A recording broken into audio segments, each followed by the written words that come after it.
28장 1절에서 10절까지 말씀 먼저 우리 한 절씩 교독합니다. 우리가 구조된 후에 안즉 그 섬은 멜리데라 하더라. 비가 오고 날이 참에 원주민들이 우리에게 특별한 동정을 하여 불을 피워 우리를 다 영접하더라. 바울이 나무 한 묶음을 거두어 불에 넣으니 뜨거움으로 말미암아 독사가 나와 그 손을 물고 있는지라. 원주민들이 그 짐승이 그 손에 매달려 있음을 보고 서로 말하되 진실로 이 사람은 살인한 자로다. 바다에서는 구조를 받았으나 공의가 그를 살지 못하게 함이로다 하더니 바울이 그 짐승을 불에 떨어버리며 조금도 상함이 없더라. 그들은 그가 붙든지 혹은 갑자기 쓰러져 죽을 줄로 기다렸다가 오래 기다려도 그에게 아무 이상이 없음을 보고 돌이켜 생각하여 말하되 그를 신이라 하더라. 이 섬에서 가장 높은 사람 버블리오로 하는 이가 그 근처에 토지가 있는지라. 그가 우리를 영접하여 사흘이나 친절히 머물게 하더니 버블리오의 부친이 열병과 이질에 걸려 누워있거늘 바울이 들어가서 기도하고 그에게 안수하여 낫게 하며 이러므로 섬 가운데 다른 병든 사람들이 와서 고침을 받고 후한 예로 우리를 대접하고 떠날 때에 우리 쓸 것을 배에 실었더라. 16절부터 읽습니다. 우리가 로마에 들어가니 바울에게는 자기를 지키는 한 군인과 함께 따로 있게 허락하더라. 사흘 후에 바울이 유대인 중 높은 사람들을 청하여 그들이 모인 후에 이르되 여러분 형제들아, 내가 이스라엘 백성이나 우리 조상의 관습을 배척한 일이 없는데 예루살렘에서 로마인의 손에 죄수로 내준 바 되었으니 로마인은 나를 신문하여 죽일 제목이 없으므로 석방하려 하였으나 유대인들이 반대하기로 내가 마지 못하여 가이사에게 상소하며 내 민족을 고발하려는 것이 아니니라. 이러므로 너희를 보고 함께 이야기하려고 청하였으니 이스라엘의 소망으로 말미암아 내가 이 쇠사슬에 매인 바 되었노라.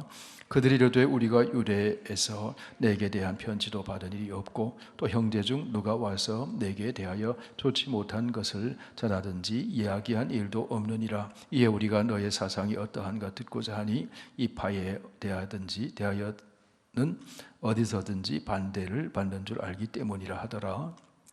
그들이 날짜를 정하고 그가 유숙하는 집에 많이 오니 바울이 아침부터 저녁까지 강론하여 하나님의 나라를 증언하고 모세의 율법과 선지자의 말을 가지고 예수에 대하여 권하더라. 그 말을 믿는 사람도 있고 믿지 아니하는 사람도 있어 서로 맞지 아니하여 흩어질 때에 바울이 할 말로 이르되 성령이 선지자 이사야를 통하여 너희 조상들에게 말씀하신 것이 옳도다. 일러스되 이 백성에게 가서 말하기를 너희는 듣기는 들어도 도무지 깨닫지 못하며 보기는 보아도 도무지 알지 못하는도다.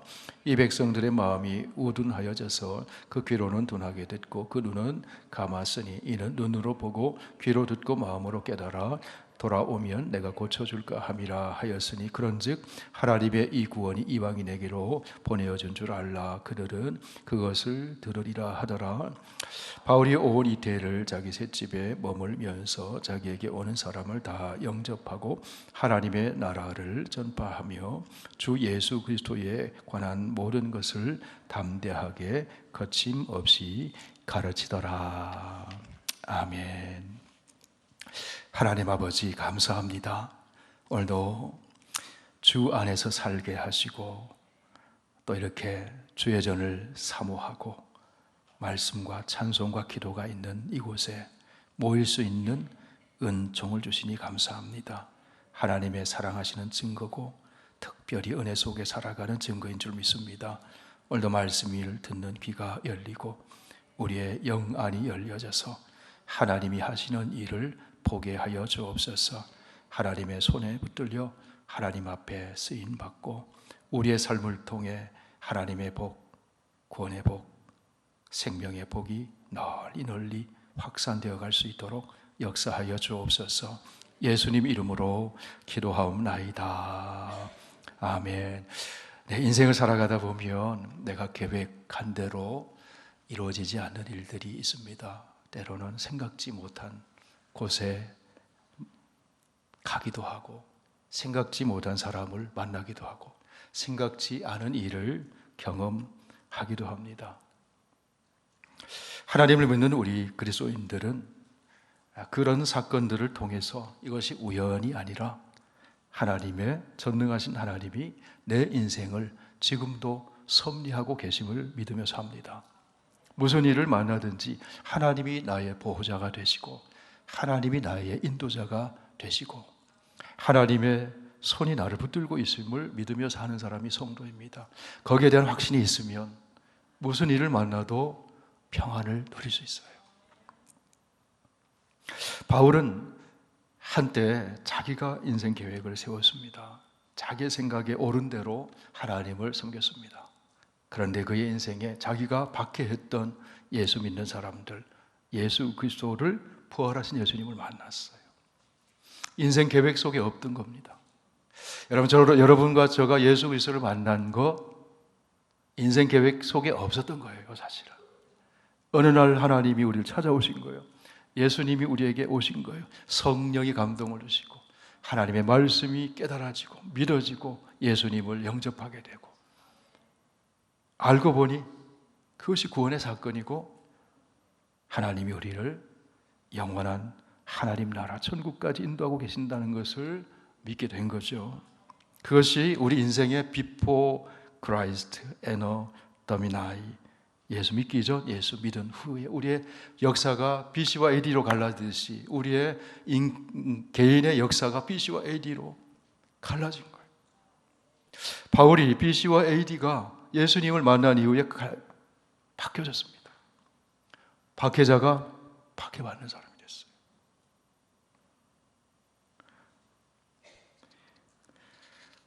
그런 과정 속에서도 바울은 나는 주 안에 있습니다.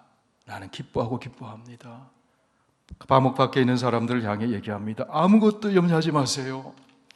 모든 일에 기도와 간구로 감사함을 하나님께 아뢰면 하나님이 평강으로 지켜주실 것입니다. 감옥 안에서 바울이 그러거든요. 여러분, 저와 여러분은 예수님 안에 있습니다. 바울이 로마로 가는데 그 소원이 이제 이루어져 갑니다. 간절한 소원은 로마에 가서도 복음을 전하는 것이 소원이었어요. 여러분의 간절한 소원은 무엇인가요? 우리 한국 사람들 제 어릴 때부터 학교에서 노래를 배웠어요. 우리의 소원은 통일, 꿈에도 소원은 통일. 요즘 한국의 젊은이들이 우리의 소원은 통일, 그렇게 얘기하는 젊은이들이 많지 않아요? 이 상태로 통일되면 어떡하지? 전문가들은 그 걱정합니다. 여러분, 우리의 소원은 통일도 중요하지만 우리의 소원은 내가 만난 예수님을 전해주는 거. 아멘 소리가 신통치 않은데요. 아멘. 내가 만난 예수님을 가족에게 전해주는 거, 아들, 딸에게 전해주는 거, 그거 소원 아니겠어요? 부모, 형제에게 전해주는 거 소원 아니겠어요? 그 소원이잖아요. 그 소원대로 이루어질 줄 믿습니다. 소원을 품고 기도하면 이루어지는 거죠. 바울의 소원은 로마에 가서도 복음 전하는 거. 그런데 매여서 미교일수의 신분으로, 죄수의 신분으로 로마로 갑니다. 그런데 뜻하지 않은 유라굴로 광풍을 만나잖아요. 그럼에도 불구하고 주님은 바울 곁에 계셨어요. 이렇게 말씀을 바울은 그 칠흑같이 캄캄하고 먹지도 못하고 살 여몽까지 없고 이제 죽을 것만 생각하고 있는 사람들에게 이렇게 얘기하죠. 우리 27장 23절에서 26절까지 다시 한번 찾아서 읽어봅니다. 23절부터 시작. 내가 속한 바 곧 내가 섬기는 하나님의 사자가 어젯밤에 내 곁에 서서 말하되 바울아 두려워하지 말라. 내가 가이사 앞에 서야 하겠고 또 하나님께서 너와 함께 항해하는 자를 다 내게 주셨다 하였으니 그러므로 여러분이여 안심하라. 나는 내게 말씀하신 그대로 되리라고 하나님을 믿노라. 그런즉 우리가 반드시 한 섬에 걸리리라. 그럼 바울은 곁에서 하나님이 도우시는 것을 그 음성을 들었습니다. 그래서 주 예수가 리더가 되잖아요. 안심시키고 희망을 주죠. 그 희망은 공허하는 희망이 아니라 하나님의 약속하신 말씀에 근거한 확실한 희망이라는 거죠. 그걸 전했어요. 반드시 말씀하신 하나님을 믿습니다. 우리가 반드시 한 섬에 걸리게 될 것입니다. 자, 오늘 28장 1절 말씀 우리 함께 보실까요? 네, 같이 읽습니다. 우리가 구조된 후에 안즉 그 섬은 멜리데라 하더라. 오늘의 지명을 한 몰타. 이탈리아 시칠리아 섬 남쪽에 떨어져 있는 그 지중해의 섬 몰타, 거기에 도착했습니다. 여러분, 바울의 일행이 가고 싶어서 간 게 아니에요. 계획 속에 있은 게 아닙니다. 그런데 그 멜리데 섬에 갔어요. 바울의 계획 속에는 없었지만, 우리의 인생 계획 속에는 없지만 하나님은 알고 계시고 하나님은 보고 계시고 하나님은 인도하고 계셨다.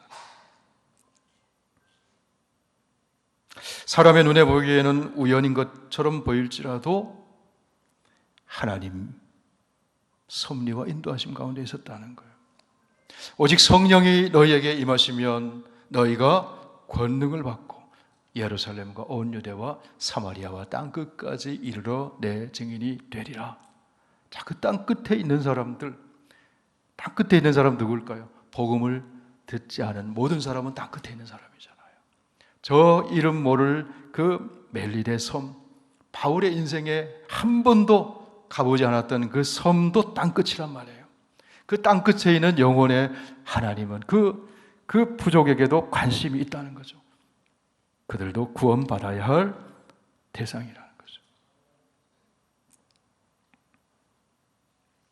그곳에서 생각지 않은 사람들을 만납니다. 원주민들을 만납니다. 그 추장격인 보블리오를 만납니다. 뱀에게 물렸어요. 그런데 해를 당하지 않았습니다. 여러분, 뱀의 독기운보다 바울과 함께하는 생명의 성령의 능력이 강한 거예요. 생명의 영이 더 강한 거예요. 무슨 독을 마셔도 해를 받지 아니하리라. 마가복음 16장에 주신 말씀처럼 여러분, 우리 그리스도인들에게 우리 예수 그리스도는 생명이십니다. 그리스도인들은, 예수 안에 있는 그리스도인은 죽음의 세력이 강한 것이 아니라 생명의 세력이 강한 거예요. 그래서 생명이 죽음을 삼켜버리는 사건, 그 구원의 사건이고 영생의 사건이고 부활의 사건이잖아요. 뱀에 물리고 생각하지 못한 일을 만났지만 하나님이 바울을 보호하셨다.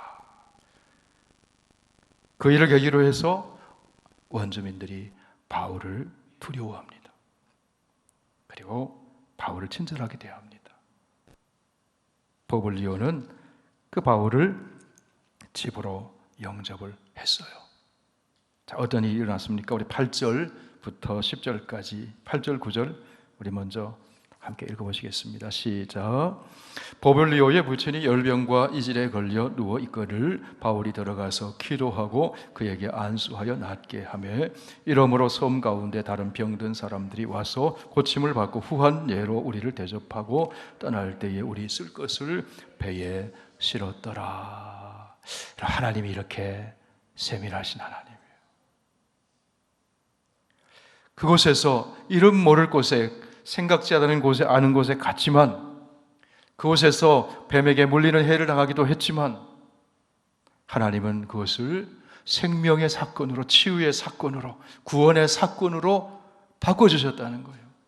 그곳에서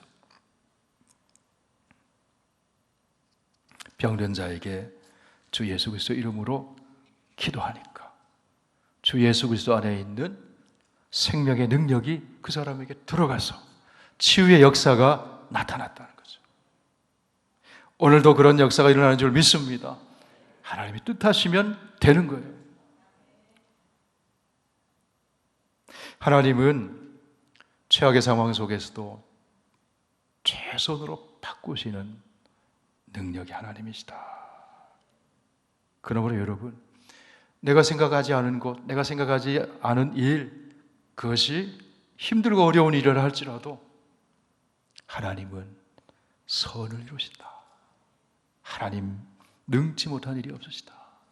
그러므로 낙심하지 않아야 합니다. 우리 시편 42편 말씀 한번 찾아보실까요? 시편 42편.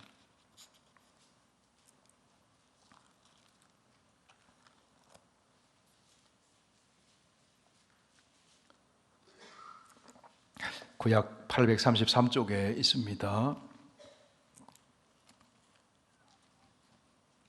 11절 말씀 우리 함께 읽으실까요? 시작. 내 영혼아, 내가 어찌하여 낙심하며 어찌하여 내 속에서 불안해하는가? 너는 하나님께 소망을 두라. 나는 그가 나타나 도우심으로 말미암아 내 하나님을 여전히 찬송하리로다. 그럼 여전히 하나님 찬송하면 승리하는 거예요. 승리하는 거예요.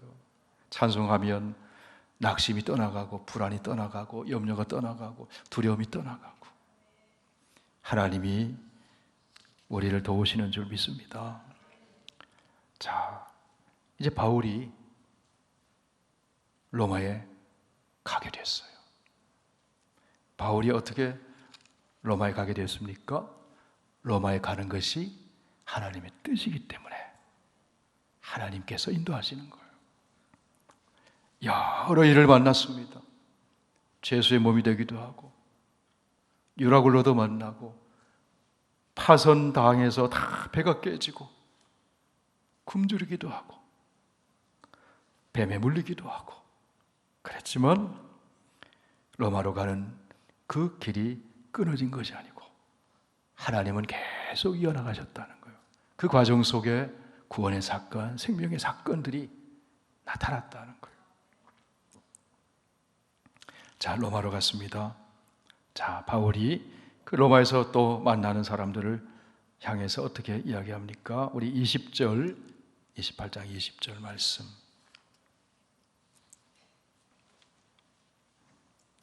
같이 읽습니다. 이러므로 너희를 보고 함께 이야기하려고 청하였으니 이스라엘의 소망으로 말미암아 내가 이 쇠사슬에 매인 바 되었노라.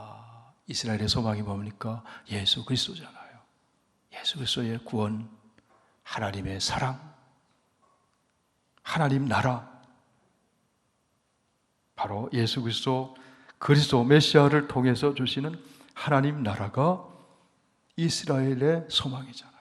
구원과 하나님의 나라가. 그것 때문에 매였다. 바울은 그렇게 이야기합니다.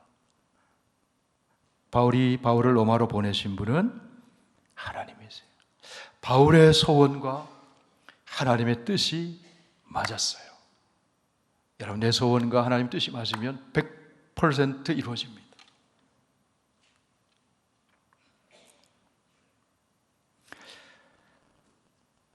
요셉이 승리할 수 있었던 것은요, 많은 어려움을 겪었지만 승리할 수 있었던 것은 하나님이 섭리적 이끄심 가운데 나를 인도하고 계신다는 믿음 가졌거든요. 그래서 나중에 이렇게 고백하죠. 당신들이 나를 이곳에 팔았다고 해서 근심하지 마소서, 한탄하지 마소서. 하나님이 생명을 구원하시려고 나를 당신들보다 먼저 보내셨나이다. 형제를 만나 또 이렇게 이야기합니다. 그런즉 나를 이리로 보낸 이는 당신들이 아니요 하나님이시라. 하나님이 나를 바로에게 아버지로 삼으시고 그 온 집의 주로 삼으시며 애굽의 온 땅의 통치자로 삼으셨나이다. 여러분, 우리는요, 내가 생각하지 못한 그런 장소 또 만남, 그런 것들 만날 수 있지만 그런 것들 하나님이 계속 이어가시면서 하나님의 선한 계획 가운데 우리를 인도하고 계신다는 사실을 믿으시기 바랍니다. 우리 옆에 분, 우리 한번 이렇게 얘기하십시다. 우리 그전에도 한번 얘기했는데요. 옆에 분 보시면서 우리의 만남은 우연이 아니야. 하나님의 뜻입니다. 하나님의 섭리입니다. 하나님의 계획 안에 있는 것입니다. 왜 만나게 하셨을까요? 복을 끼치라고 만나게 하신 줄 믿습니다. 네, 복을 끼치라고. 하나님 복을 받은 존재로서 복을 끼치라고. 자, 바울이 무슨 신령한 은사를 나눠주기 위해서 로마에 가기를 원했어요. 피차 안위를 받기 위해서 로마에 가기를 소원했어요. 그것이 어디 안에 있는 겁니까? 복음 안에 있는 겁니다. 예수 그리스도 안에 있는 겁니다. 하나님 나라 안에 있는 겁니다. 그래서 바울은 로마에 가서 2년 동안 셋방에 있었지만 무슨 일을 합니까? 이제 마지막 부분을 보세요. 사도행전 28장 마지막 부분.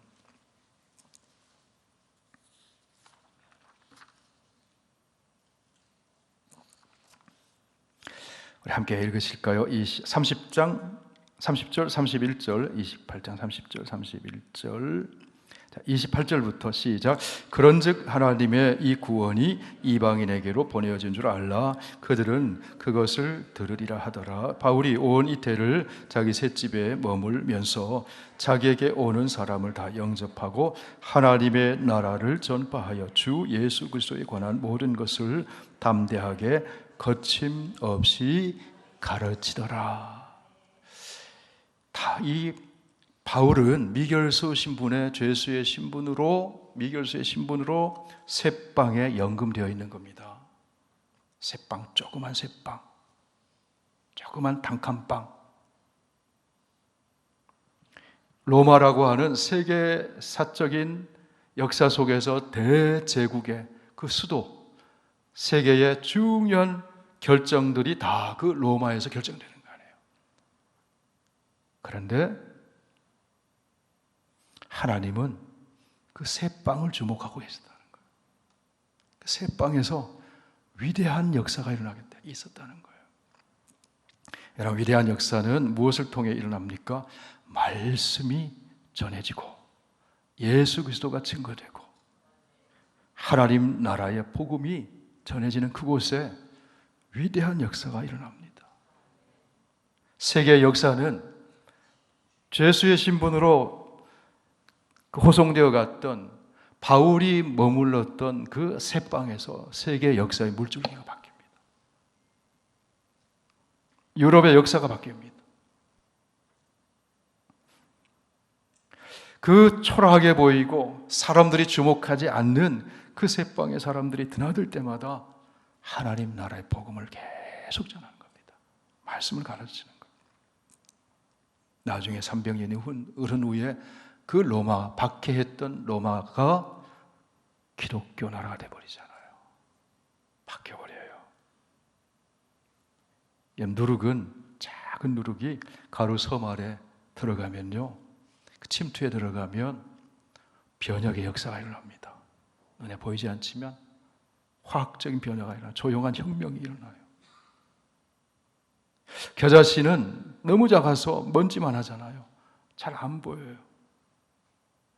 그것이 땅에 던져졌을 때 안 보입니다. 그런데 그 안에 생명력이 있기 때문에 땅 속에서 꿈틀꿈틀거리면서 자고 깨는 중에 변화의 역사가, 변혁의 역사가 일어나잖아요. 자랍니다. 점점 커갑니다. 큰 나무가 됩니다. 새들이 깃들 만큼 변화의 역사가 일어납니다. 그 누룩 같고 겨자씨 같은 것이 뭔가 하면 하나님의 생명의 말씀이라는 거예요. 복음이라는 거죠.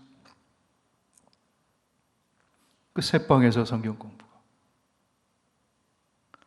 말씀이 증거되는 곳에, 여러분, 우리 구역 모임할 때 매일 성경 큐티 나눔 있잖아요.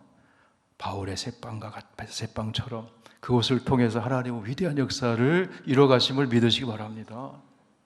오늘 이렇게 수요 예배에 나와서 하나님 말씀을 우리가 읽고 함께 듣잖아요. 이게 세계사적인 놀라운 역사가 여기서부터 일어나게 됨을 믿으시기 바랍니다. 변혁의 역사가 일어나는 거예요. 여러분, 저와 여러분이 예수 믿고 구원받았습니다. 이것은 하나님께서 천하 만민을 구원하시고자 하는 계획 가운데 저와 여러분의 인생 속에 일어난 사건이에요. 세계사적인 사건이라고요. 세계 역사 속에 일어난 사건이라고요.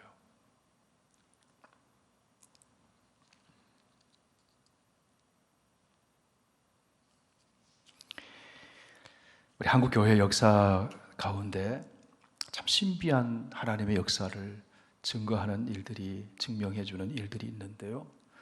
평양의 최초의 교회가 널다리꼴 교회라는 교회가 있습니다. 널다리꼴 교회. 그런데 이 널다리꼴 교회가 나중에 이름이 바뀌어지는데 장대현 교회로 바뀌어요. 그리고 그 장대현 교회에서 1907년도에 평양 대부흥의 역사가 일어나거든요. 그 교회 출신 중에 길선주 목사님 최초의 평양 장안회 신학교에서 7명의 졸업생과 함께 첫 번째로 목사 안수를 받은 그런 사람이 되죠. 그런데 처음에는 널다리꼴 교회인데, 널다리꼴 교회가 어떻게 생겼냐 하면 1866년에 평양 대동강변에서 영국 런던 선교에 파송했던 토마스 선교사가 대동강변에서 그 조선 그 병사들의 칼에 죽음을 당합니다. 런던 선교에서 파송돼서 중국 선교사로 파송됐는데 풍토병에 걸리고 가족을 잃고, 그러면서 선교사 사임을 해요. 이 토마스가 중국 선교로 갔다가 나중에 그 중국의 산동성에서 세관에 취직해가지고 세관 일을 하면서 중국어를 배우고, 그 다음에 천주교, 한국의 조선의 천주교 박해 가운데 천주교인들이 박해 피해에서 얻은 사람들을 만나면서 조선의 상황을 들어요. 그러다가 영국 성소교회 선교사들을 만나서 다시 성경을 보급하는 선교를 해야 되겠다, 이런 그런 소명감을 가지고 다시 선교하기로 작정을 합니다. 그래서 황해도 일대를 돌면서 성경을, 중국에서 번역한 한문 성경을 이렇게 전하는 일을 하다가, 그러면서 조선어를 좀 배우고, 그러다 마침 미국에, 우리가 사는 이 미국에서 보낸 제너럴 셔먼이라고 하는 상선이 평양으로, 대동강으로 가잖아요. 근데 1866년의 일인데 제너럴 셔먼호가 무장한 상선에다 무기를 들고, 근데 조선 병사들이 그 대원군이 쇄국 정책을 세울 때 아닙니까? 근데 무장한 상선들이 그 조선 사람들 3명을 죽입니다. 거기서 조선 병사들이 그 제너럴 셔먼을 불태우고 그 배에 타고 있는 사람들을 죽여요. 그런데 토마스 선교사가, 27살 난 토마스 선교사가 성경을 최대한 많이 가지고 그 배에 타가지고 성경을 보급하려고 탔다가, 토마스 선교사가 조선 그 병졸 가운데 박춘권이라는 사람의 칼에 죽습니다. 죽기 전에 성경 한 권을 주면서 예수 믿으라고 얘기를 해요. 그리고 죽습니다. 잔인하게 죽는데요, 목이 잘리고 토막 나서 죽어요. 여러분, IS만 그렇게 잔인한 게 아니에요. 조선 사람도 그렇게 잔인했다고요. 그렇게 죽어요. 27살의 나이에. 근데 그 박춘권이라는 사람이 그 성경을 하나를 받은 거예요. 그런데 그 토마스 선교사가 죽는 모습이 너무 마음에 남는 거예요. 알고 보니까 토마스 선교사가 무기를 가지고 있는 줄 알았는데 무기는 하나도 없고 웬 책보따리만 있었던 거예요. 죽으면서 대동강변에 그 책보따리가 흩어진 거죠. 박춘권이라는 사람은 그 성경을 하나 받았고 보관하게 되고, 근데 그 흩어진 책들 가운데 13살 난 최치량이라는 소년이 대동강변에서 그 성경 3권을 주워요. 최치량. 준영이 몇 살이지? 몇 살이야? 최치량이라는 소년이, 13살짜리 소년이 성경을 주어요. 그래서 그 서양인이 거기서 불탄 그 배에서 널브러진 성경을 주었는데 막 두렵잖아. 이게 성경은 당시에 금서 목록에 들어있는 거거든요. 그래서 겁이 나가지고 박영식이라고 하는 대동문을 지키는 그 관리에게 갖다 줍니다. 근데 그 박영식이라고 하는 사람이 그 성경을 금서니까 두렵잖아요, 자기도. 그런데 버리려고 하니까, 당시엔 종이가 얼마나 귀한 때입니까? 그래서 버리지는 못하고 자기 집 벽에다 도배를 다 했습니다. 성경을 도배를 다 한 거예요.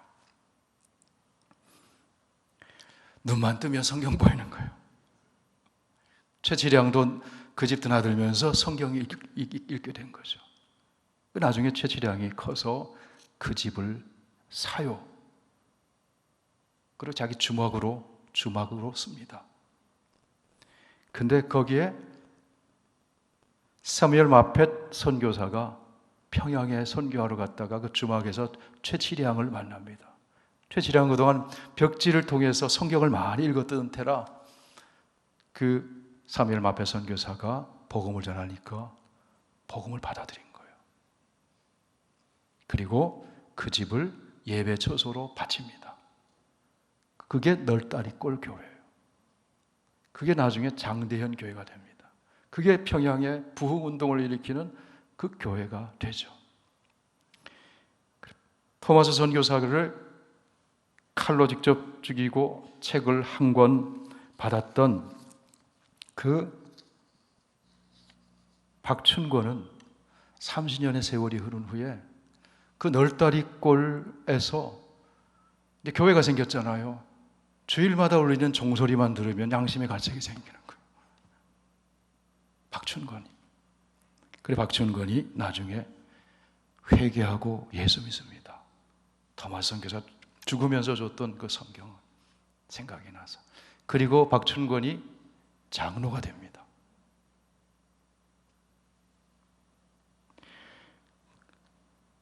그리고 박춘권은 자기의 조카에게 자기가 받았던 그 성경을 주고 그 이영태라고 하는 조카는 그 성경을 읽다가 예수 믿게 되고 평양의 숭실학교를 졸업하고 평양 장로의 신학교를 졸업해서 목사가 돼서 레이놀즈 선교사를 도와 한글 번역하는 일을 합니다.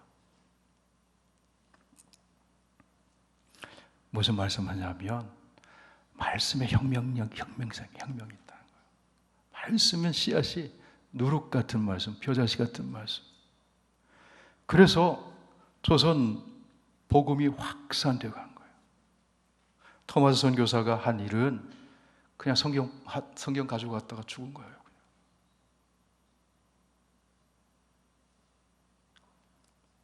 오늘 한국교회 부흥의 역사가 그 주막 널다리골에 그 최치량이 도배해 놨던 박영식이 도배해 놨던 그 찌그러 들어가는 그 초갓집 그 새빵 바울의 새빵처럼 그런 곳에서 성경이 읽혀지고 말씀이 가르쳐지고 혁명적인 역사가 일어나고 조선의 나라가 바뀌고 오늘날까지 그 복음의 역사로 한국의 그 선교 역사가 나타나고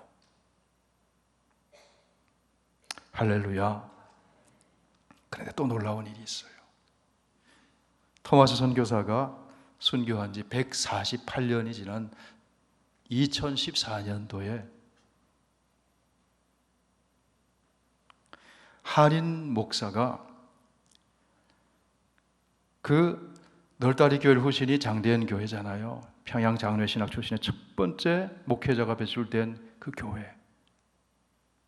그런데 이 한인 목회자 유재현 목사라는 분이 광나루에 있는 장로의 신학 대학교를 졸업한 저와 같은 학교를 졸업한 목사가 토마스 선교사를 파송했던 웨일즈의 작은 마을의 하노버 교회의 담임 목사가 됩니다. 토마스 선교사가 조선에 복음을 전했잖아요. 그런데 그 열매로 한국교회가 성장해서 한국교회 한인 목회자가 토마스 선교사를 파송했던 시골교회 그 마을의 하노버 교회 담임 목사가 돼요. 이게 놀라운 일 아닙니까?